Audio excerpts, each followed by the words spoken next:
everyone, Dr. Windsor here. Thank you for listening to the second half of the lecture on Chapter 4, Specialty Populations. We have quite a few more specialty populations to talk about, so we're going to go ahead and dive right in.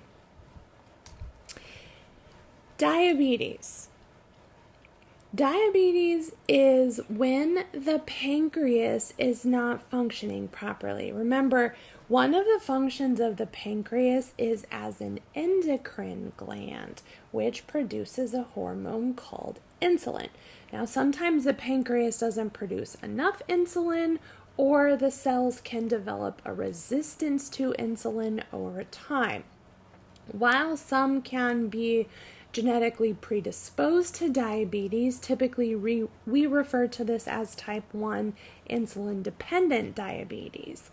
It can present later in life, which is typically the type 2, which we refer to as non-insulin dependent or insulin resistance, which can typically be controlled with diet, weight loss, and exercise.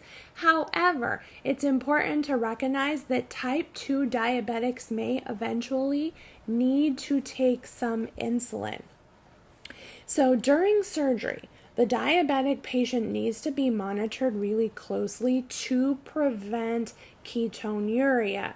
Ketones are chemicals that are made in our liver, and when our body uses proteins and fats to manufacture ATP, remember adenosine triphosphate, that is the energy unit that our cells use. When proteins and fats are used to make ATP, this results in a waste product that's called a ketone. And these, if there is an overabundance of these, they will show up in the urine. And this can signify that the body does not have enough glucose.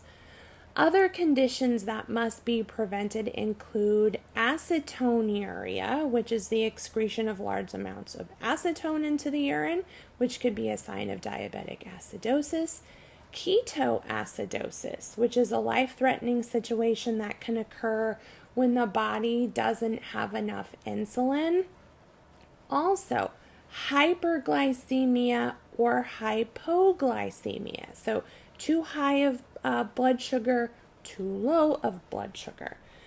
Prior to surgery, the patient should definitely have an EKG. Pretty much all patients have EKGs before surgery, so that's really not as specific to diabetic patients, but they should have an EKG, a chest x-ray should be on file, and then they're going to have a variety of blood tests to include blood urea nitrogen, which is BUN we call it sometimes, serum electrolyte levels, complete blood counts, and blood glucose test.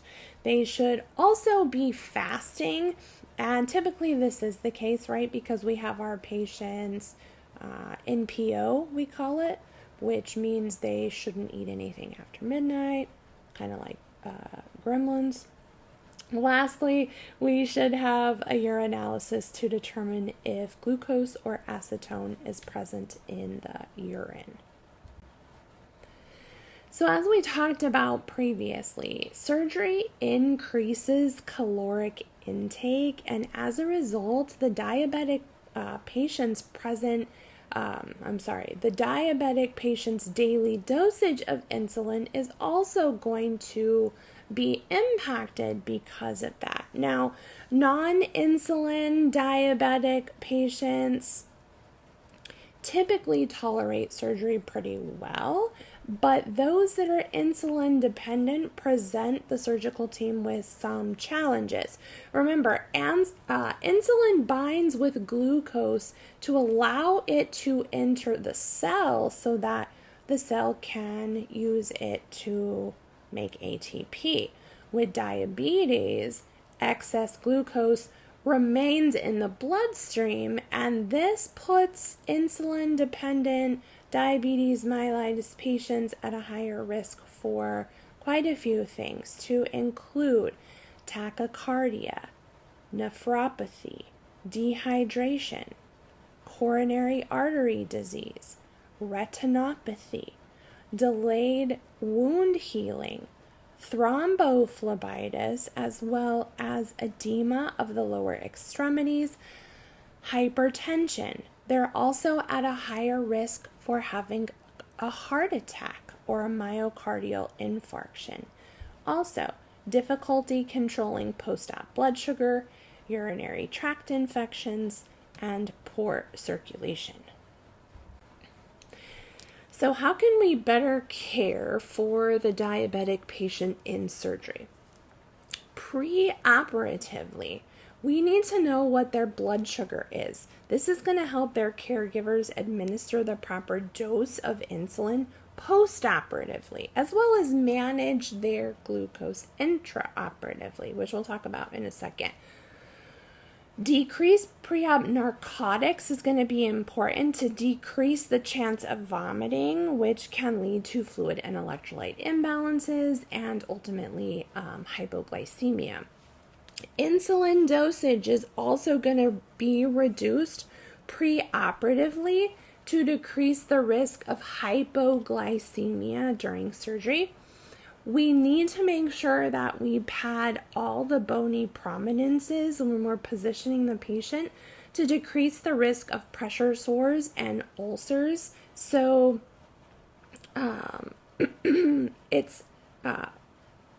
we do this with all patients, right?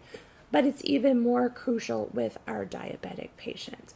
We want to also be mindful of scheduling their procedure at the beginning of the day so that they can get back to their regular dietary schedule as soon as possible. Remember, the majority of them have been NPO since midnight. Intraoperatively, the anesthesia care provider is going to monitor glucose levels, administer electrolytes and insulin and glucose as needed through the IV. We also want to make sure we're using sequential compression stockings or some sort of anti-embolytic devices. And it's always important, our sterile technique, but with the diabetic patients, we want to make sure that we are on our game with our sterile technique. Post-operatively, the primary complication for these diabetic patients is surgical site infection. So we want to monitor that. Proper diet for healing and glucose control is also going to be really important.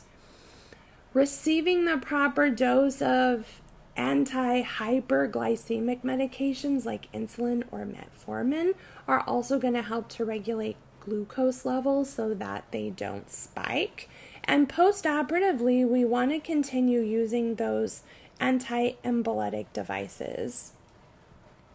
So this is going to wrap up our discussion regarding the diabetic patient. Next, we're going to talk about the pregnant patient. So in planning surgery for the pregnant patient, the mother and the fetus need to be taken into consideration.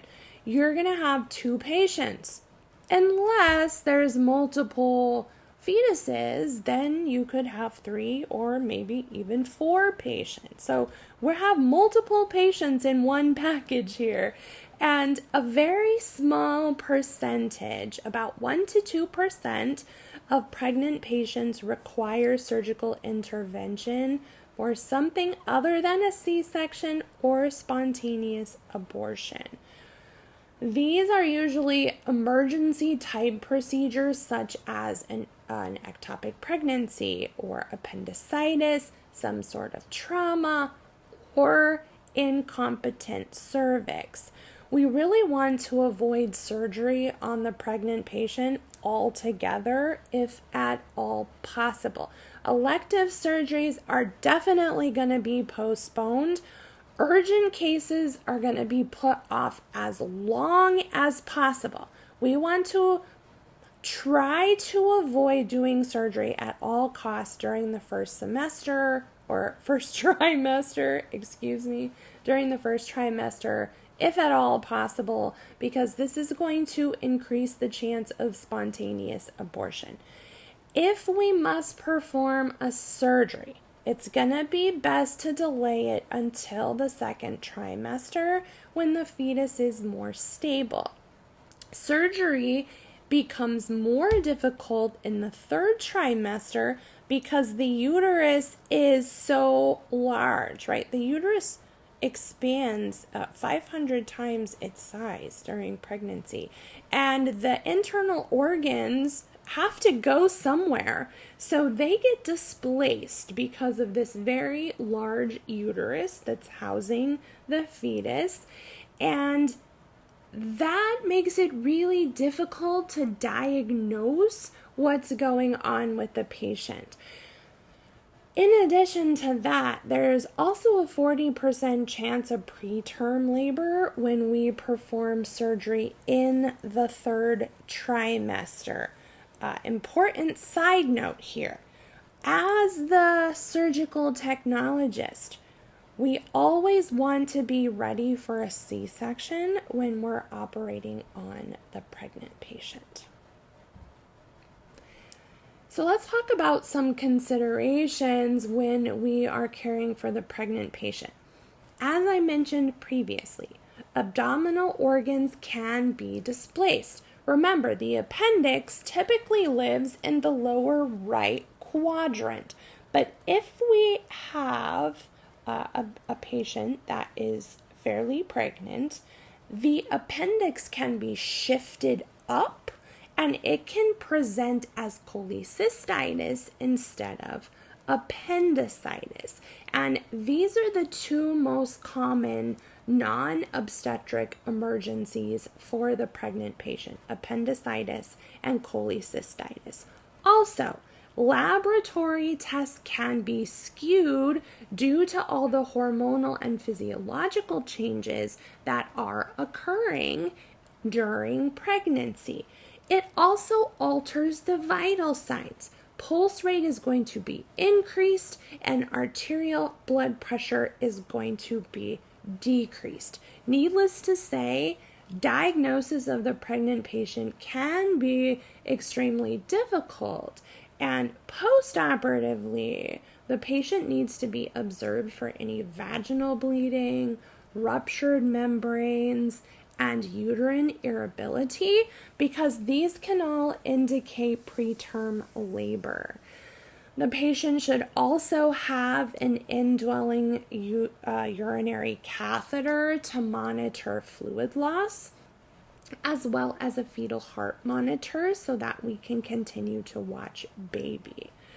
It's important to note that medications given for a general anesthetic cross the placental barrier. So in other words, what mom gets, baby is going to get a dose of as well. Because of this, short-acting drugs are going to be preferred, and drugs such as sedatives, tranquilizers, halogenated agents, and nitrous oxide should be avoided. And one primary goal is to avoid giving the patient any drugs that could stimulate preterm labor. Intraoperatively, we should be prepared to assist with monitoring activities and be prepared for any unplanned events. I mentioned C-section. You always want to watch the field, not just when you have a pregnant patient, but you don't want to allow yourself to get distracted, because again, we're the eyes and ears of the operating room, and we don't want to miss anything. Early on in my career, I was still being precepted by my preceptor, Marilyn, and we were working with Dr. Debbie, who was an OBGYN, and she turned to me and she said, "Do you know why Marilyn is so good at her job?" And I'm like, "Why?" And she said, "Because she always pays attention to the field." And don't we owe that to our patient to always be paying attention to what is going on at the field? It's easy to get distracted. Honestly, there's side conversations going on. There's other people in the room, but always be sure to pay attention to what's going on the field, and don't let yourself get distracted. Some other things. We want to move efficiently and effectively. We don't want to dilly-dally. We want to get in there, do what we need to do, and get out. The more we can reduce the patient's exposure to anesthesia, the better. We want to keep an eye on the uterus, and if asked, palpate for contractions. In the assistant circulator role, you might be asked to assist the anesthesia care provider with cricoid pressure during intubation. Something else to note, if we are placing the patient in the supine position, we want to put a pillow or a roll just tucked right under the right hip. This is going to help to shift the patient a little bit to the left, shifting the uterus a little bit to the left and off from the vena cava and the aorta. Accurately reporting medications and irrigation is always important, but it has a higher significance with our pregnant patients. We want to make sure with our irrigation that we're very accurate so that the anesthesia care provider can most accurately calculate the estimated blood loss. We want to warm up the OR. We want to be ready for a C-section. Have those instruments and supplies tucked away in the room somewhere so that your nurse can open them quickly in the case that you have to do an emergency C-section. Be mindful that the fetal monitor is going to be on the patient, and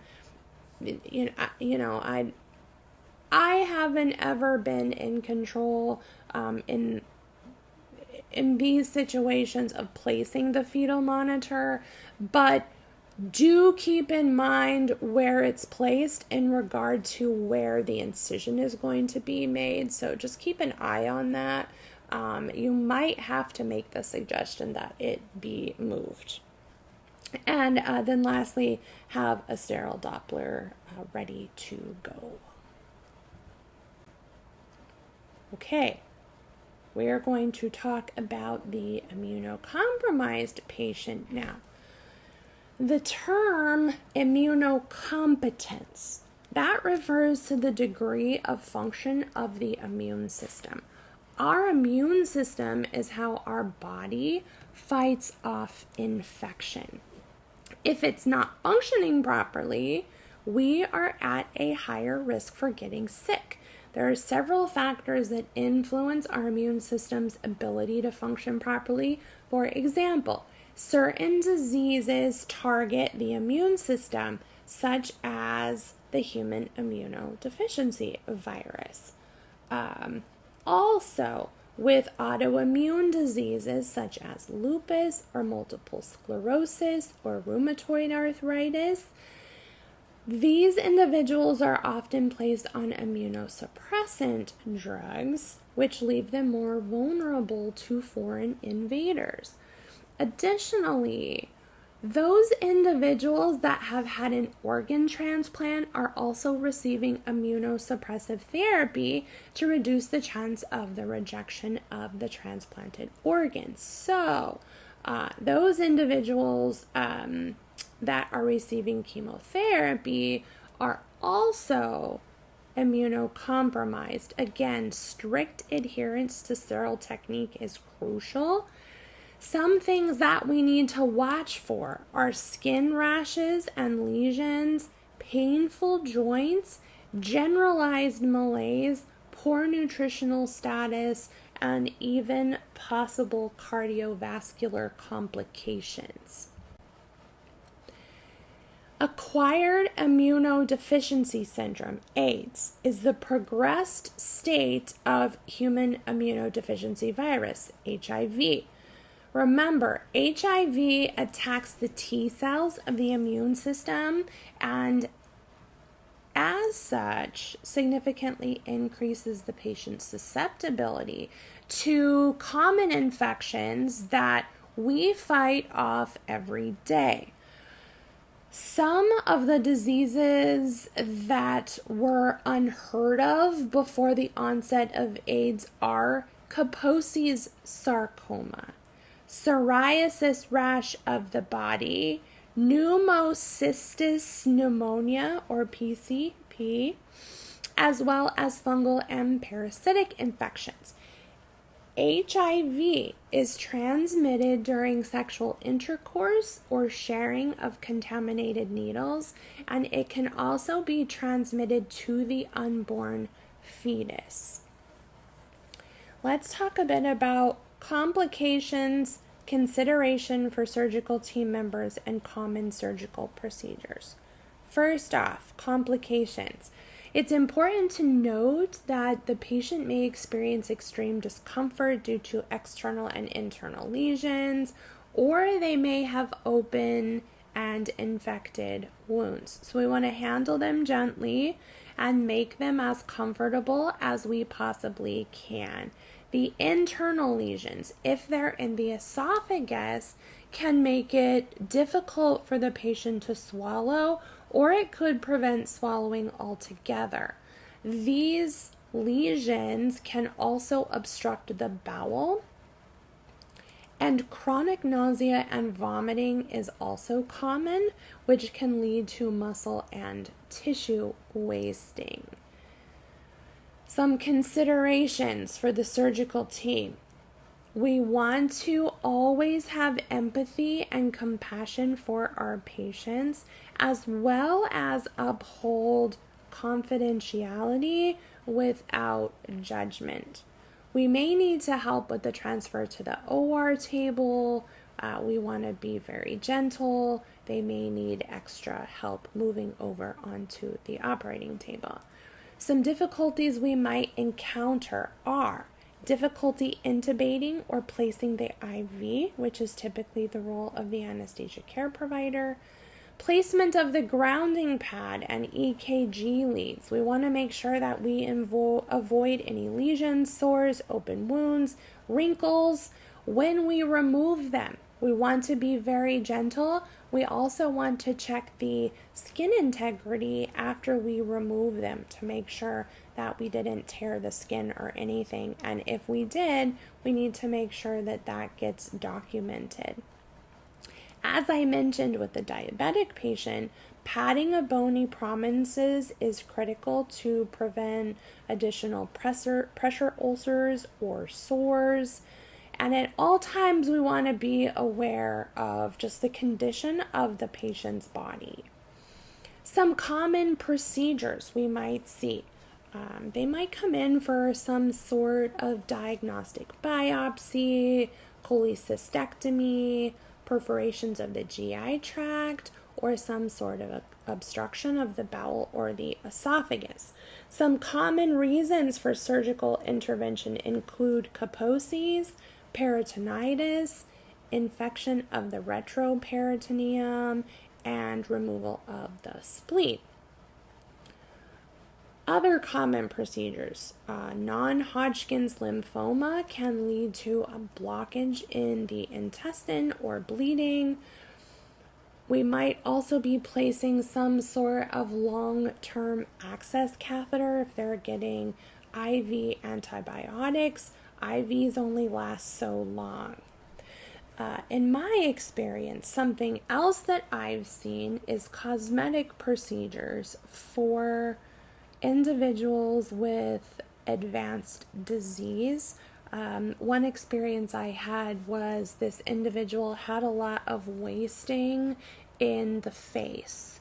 So what we did was we harvested adipose from the abdomen and we injected it into the face to give it a little bit more fuller appearance. So you might see something like that as well. Moving on to talk about our physically challenged or sensory impaired patients. Challenges that physically challenged or sensory impaired patients face may cause increased level of anxiety for them. So we're going to talk about 4 types of patients: hearing impaired, visually impaired, physically impaired, and cognitively impaired. First off, hearing impaired. These individuals may have total or partial deafness. Also, individuals that are wearing hearing aids that are hard of hearing are typically asked to remove those hearing aids before we bring them into the operating room. So these poor little patients come in not being able to hear well right off the bat. We may have to speak up. We may need to communicate via an interpreter, but we can also write things down for the patient and use nonverbal gestures. And we also want to remember the importance of therapeutic touch, holding the hand, a touch to the arm, something like that can really help to reassure our patients. Those with visual impairments, again, we're going to ask them to remove their glasses and to not come to the hospital with their contacts in. So if they are visually impaired and they wear lenses, they're not going to have those when they come into the operating room. So here's where we really have to be on point with our verbal communication. Physically impaired patients could have an absence of an extremity, contracture, some kind of deformity. They may be paralyzed or have tremors, and they may also have stiffness. All right. So we want to consider taking extra precautions when we're transferring the patient and when we're positioning the patient. Interestingly, if we have a patient with contracture, when they are asleep, they don't have those contractures if they're under general anesthesia. We want to be mindful if the patient can't fully extend their arm, that when we're positioning them, their arms, that we don't fully extend their arms any more than we have to, because they're going to wake up feeling really sore because that's outside of their normal range of motion.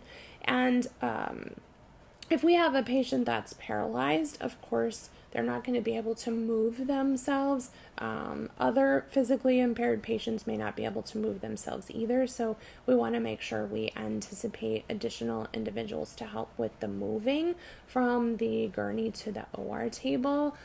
I can remember way back when we had a patient that was coming in for a cystoscopy, and the patient didn't have lower extremities from the knees downward.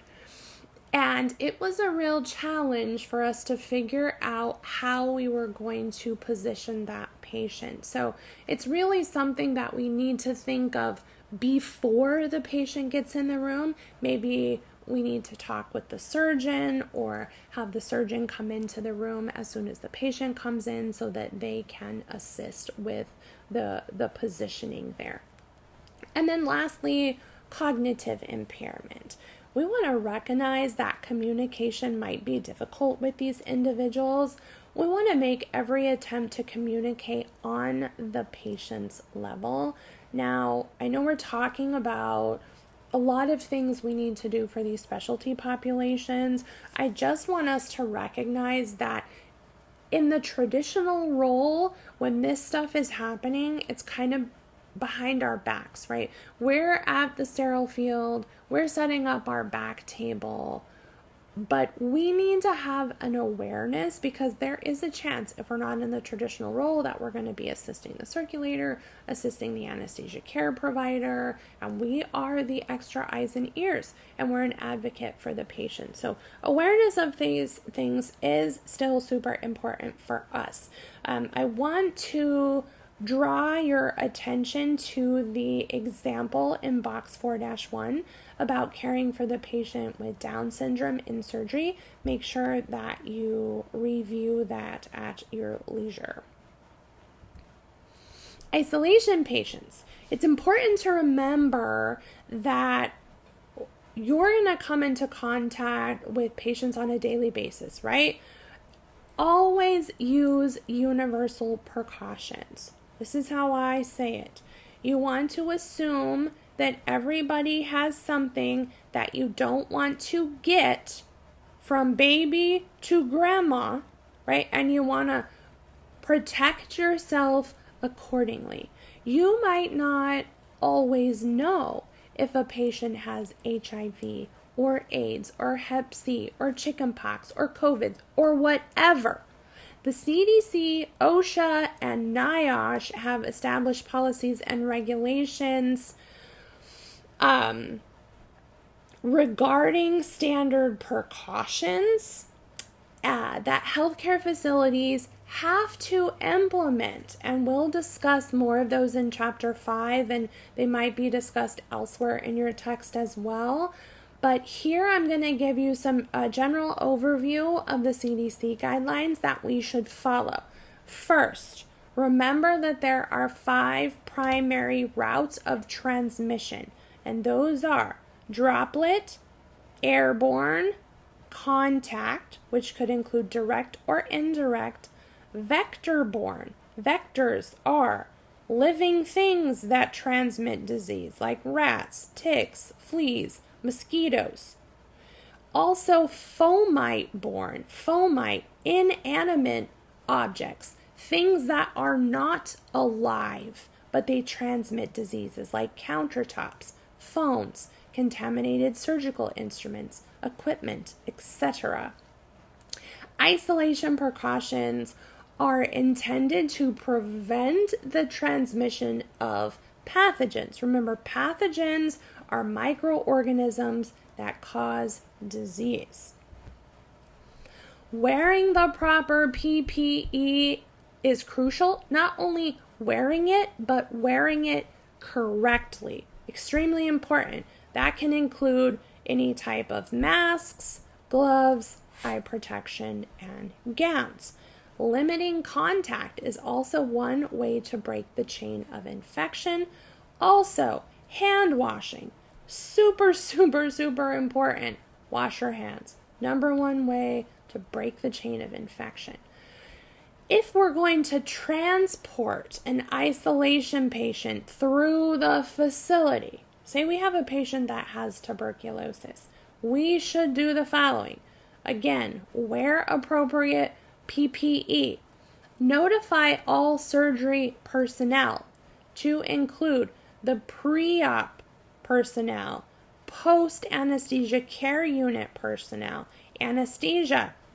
Maybe they're going to ICU. All of these individuals need to be to be notified that we have an isolation patient.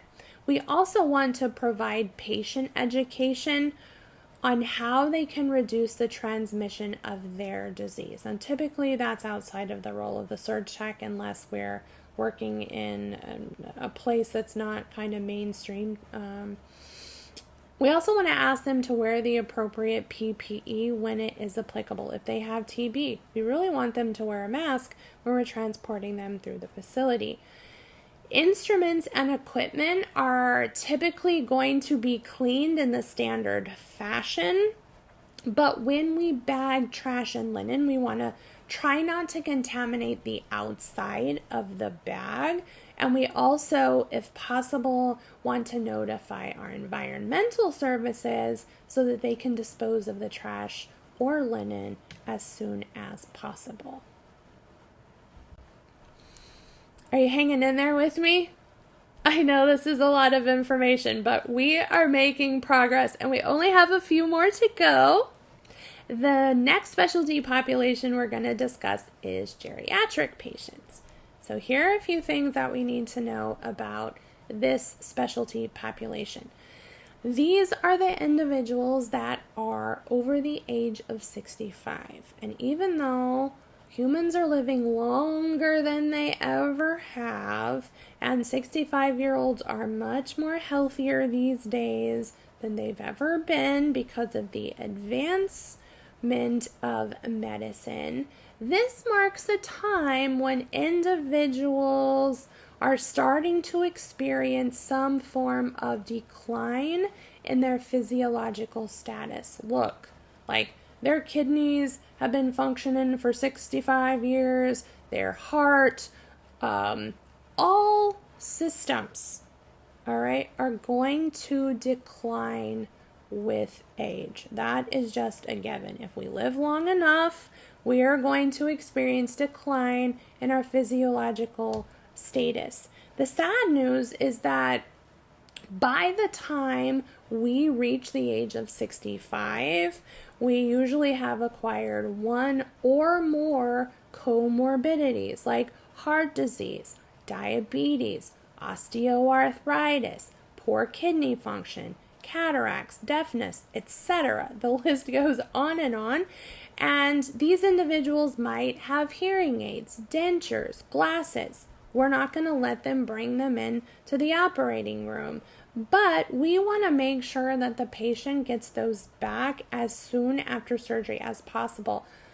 I can remember back to a time when my grandmother had a carotid endarterectomy, and she was in the ICU, and they finally let us go in and see her, and she was waking up, and I went over next to the bed, and I'm like, "Hey, Grandma, how are you doing?" And her first response was, "Do you know where my teeth are?" So we went on a hunt for her dentures. She wanted her teeth, and that's all she could think about at that point. So we want to make sure that they get those devices and appliances back to them as soon as possible. And as mentioned, the elderly are often arthritic and they have very fragile or friable skin. So we want to move them very carefully. They might also have a decreased range of motion, so we want to be aware of that too.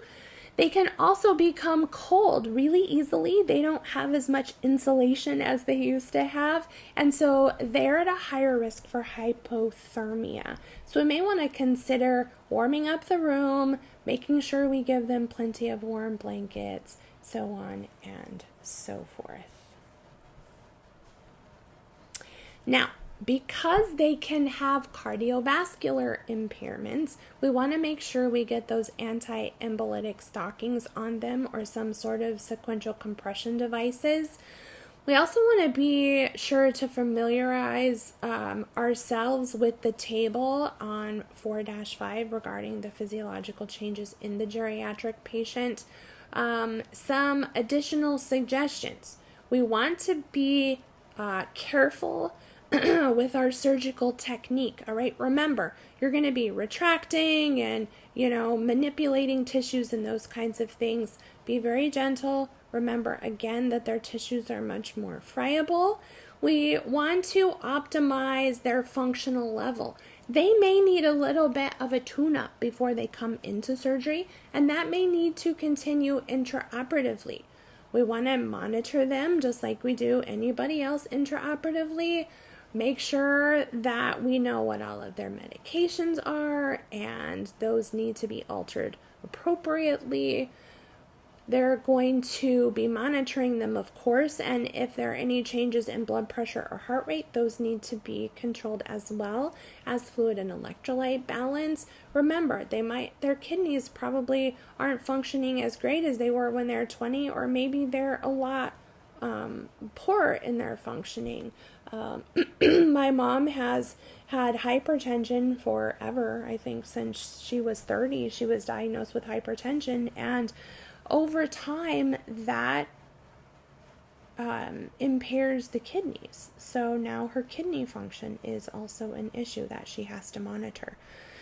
Minimization of post-op hypothermia, hypoxemia, and pain is also going to be important for our geriatric patients. And we need to ask the question, who's going to take care of you after surgery? Who's going to be there with you? And if there is no family to help, we may need to arrange for them to be taken to an acute care facility or some sort of home health nurse may need to come to help them. Patients that abuse alcohol, illegal drugs, and prescription drugs, our substance abuse patients, pose two main difficulties for the surgical team: behavior and level of communication. Now, behavior can range from very violent to catatonic, depending on the drug of choice and how much has been ingested. This can make communication extremely difficult for the surgical team. And it's important for us to recognize that there is a good chance that there is some underlying psychiatric disorder that may have led to their abuse of drugs or alcohol. And we see this in 30 to 80%, which is kind of a really wide range. It's a 50% difference of substance abusers. And it's a good idea to have a counselor or a social worker present to assist the team. In my experience, substance abuse patients can require much more anesthetic to put them to sleep and keep them sleeping. So these may be the patients that start to move or wiggle or try to sit up intraoperatively. So you want to be prepared for that. It also might be more difficult to manage their pain post-operatively. Now we're going to spend a bit of time talking about trauma patients. According to the text, in 2008, 29 million people in the U.S. alone suffered a non-fatal trauma. In 2007, the CDC reported that nearly 200,000 people died as a result of trauma. Trauma patients typically have multiple injuries, and as SurgTechs, we need to be prepared to assist with these procedures. Anything can happen in a trauma, including the death of the patient on the table or perhaps cardiac arrest, and the patient requires resuscitation. In my experience, you may be working with multiple surgeons simultaneously, and sometimes you might have the luxury of another SurgTech working with you, but I wouldn't count on this because of the shortage of healthcare workers that we have these days. Research has also shown that reaching a trauma victim within the first hour following the injury and providing treatment significantly impacts the patient's outcome in a positive way. We call this the golden hour. Emergency medical services has also greatly contributed to the achievement of this goal. Now, the American College of Surgeons established a ranking system for trauma centers. They are commonly designated at levels 1, 2, 3, and 4. Now, level 1 meets all requirements to treat any and all trauma patients, plus they have 24/7 personnel there, ready, available to receive and treat those trauma patients. Now, I did a little bit of research, and there's approximately a dozen level 1 facilities in Arizona that include Abraza West, Phoenix Children's, Banner University, Banner Desert, Flagstaff Medical Center, Honor Health Deer Valley, and St. Joe's, just to name a few. Now, level 2 facilities treat seriously injured patients, but they don't have the resources that level 1 trauma centers have. So again, according to the info that I found, it was published August of this year by the Arizona Department of Health Services.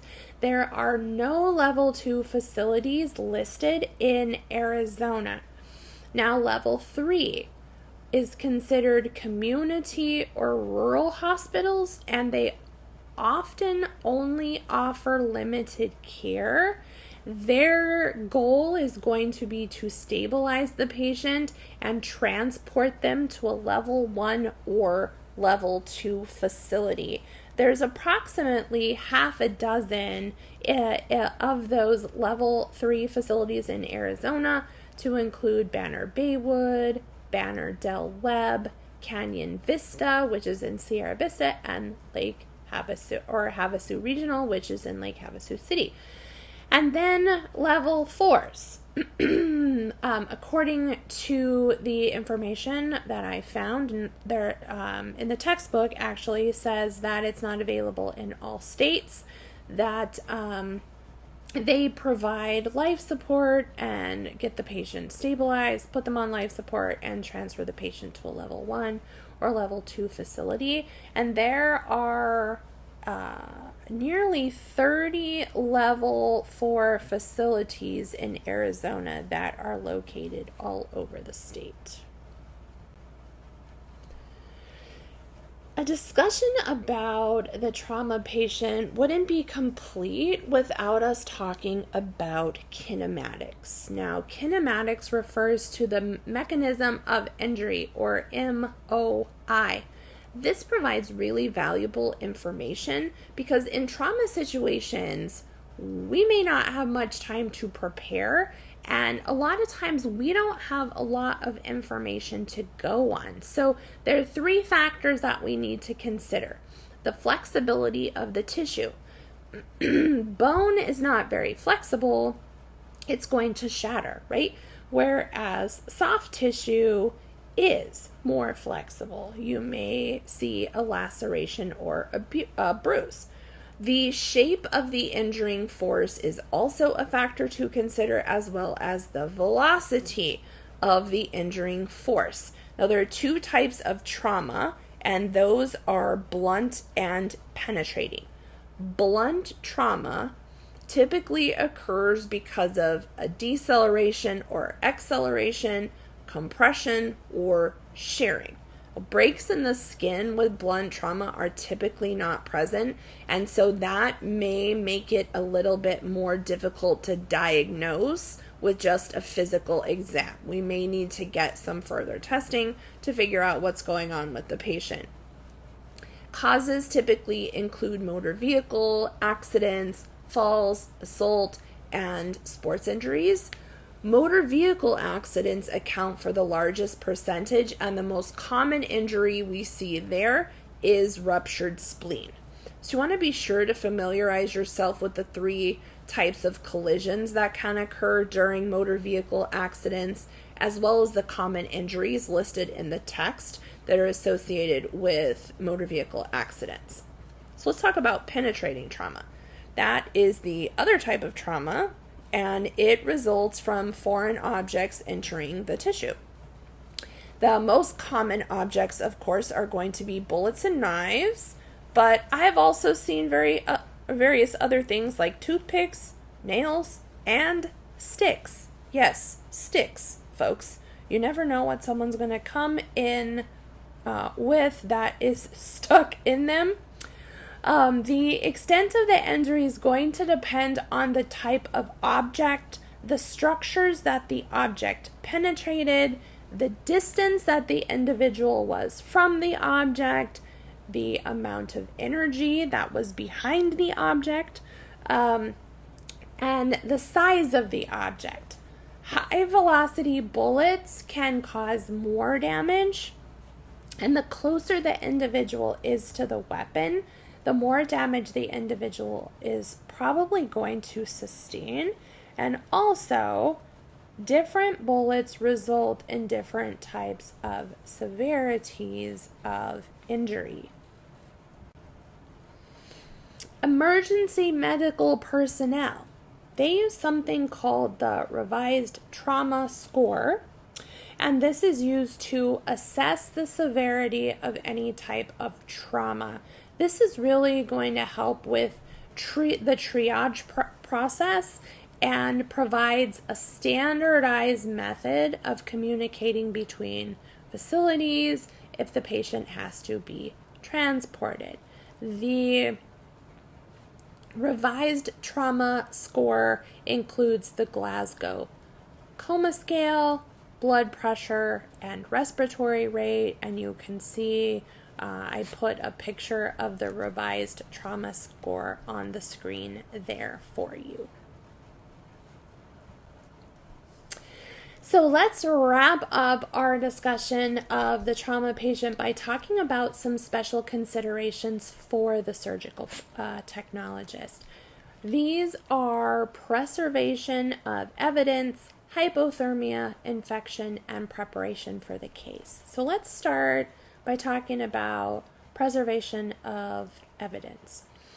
If a crime has been committed, we are going to need to preserve the items for law enforcement, and this can include bullets or weapon fragments, clothes, hair, and any biological evidence such as blood or body fluids.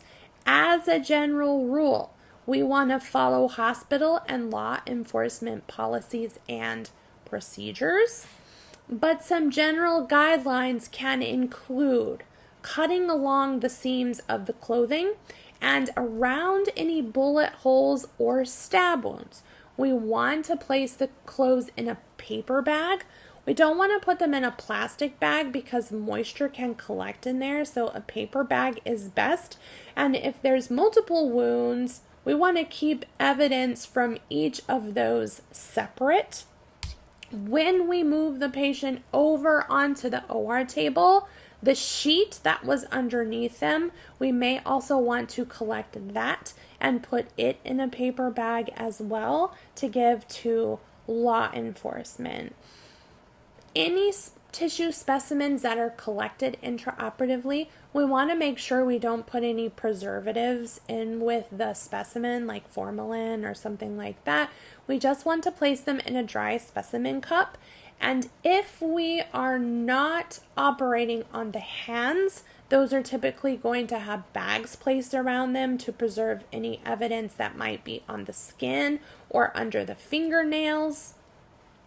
We also want to take care not to handle the bullet or bullets with any metal instruments, because when the bullet comes out of the gun, it has specific markings on it.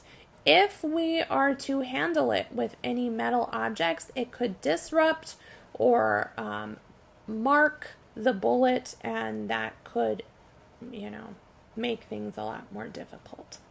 And then lastly, we want to make sure to adhere to the chain of custody. Now, again, we don't typically take the reins on this stuff.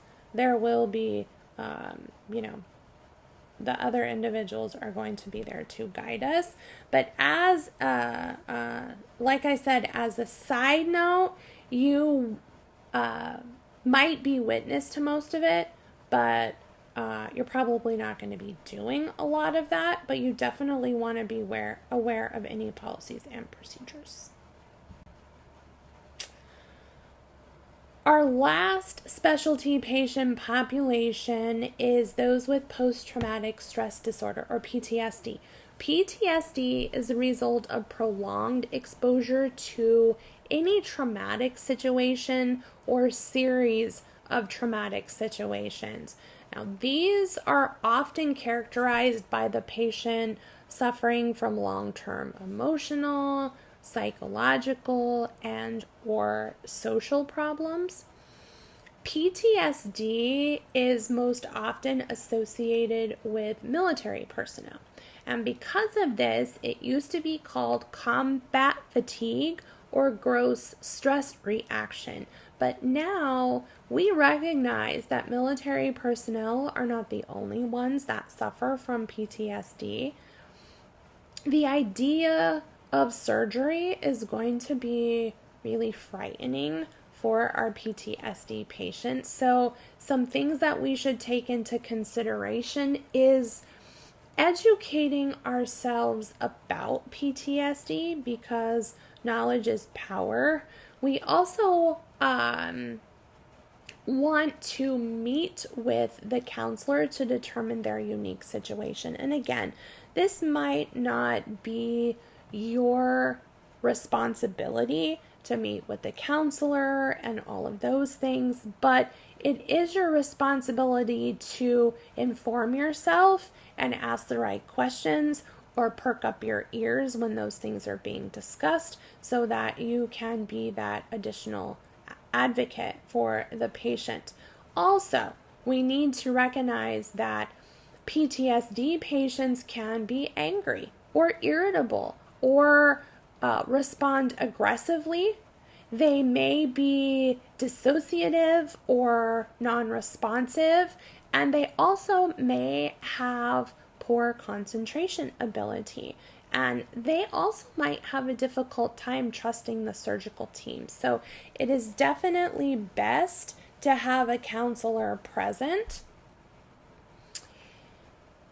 In addition to that, we want to make sure we know their medical history. That's across the board with any patient. But do they have substance abuse, right? We want to keep any sharps out of view and out of reach of the patient. And this is probably a good idea with any patient that we have. We also want to approach the PTSD patient, very slowly so that they don't feel threatened. We don't want to make any really loud noises either. We want to recognize that they could have feelings of depression, impending doom, maybe helplessness or hopelessness, or they may become combative. So it's wise of us to postpone any surgery if possible, if the patient is having a bad day, or if they're having thoughts that they might not make it through the surgery itself. So, in summary, we learned so much about a plethora of specialty populations and how to best care for them as surgical technologists. Fantastic job!